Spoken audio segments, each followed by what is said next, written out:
আজকে আমরা দেখবো যেখানে তৃতীয় শ্রেণী গণিতের প্রশ্ন, সময় 1 ঘন্টা 30 মিনিট। দেখো 1 ঘন্টা পূর্ণমান 30, টিক চিহ্ন দাও। সঠিক উত্তরে 7টা 8-এর যোগফল 56।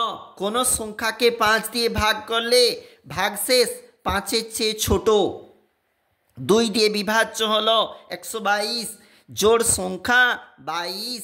এরপরে ছবি দেখে কটি রেখা আছে বক্সে লেখো। এটাই 4টা রেখা, এটাই 6টা রেখা, এটাই 3টা, এটাই 7টা। চিত্রগুলোর নাম লেখো।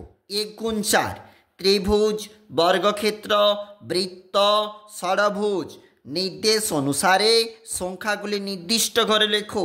4 নাম্বার আমরা জোড়গুলাকে বেছেছি 10, 20, 26, 24। বিজোড়গুলাকে বেছে দিয়েছি 13, 23, 21, 27।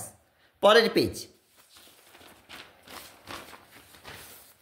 এই পেজটাতে বলেছে যোগ বিয়োগ করো। রয়েছে যোগ, রয়েছে বিয়োগ। দেখো গুণ ভাগ করো, রয়েছে গুণ, রয়েছে ভাগ। অঙ্কের ভাষায় সমাধান করো। 3 গুণ 2। আমাদের যে অঙ্কগুলো রয়েছে তার অ্যান্সার শিট এখানে একটু করে দেওয়া রয়েছে, তোমরা অবশ্যই দেখতে পারো।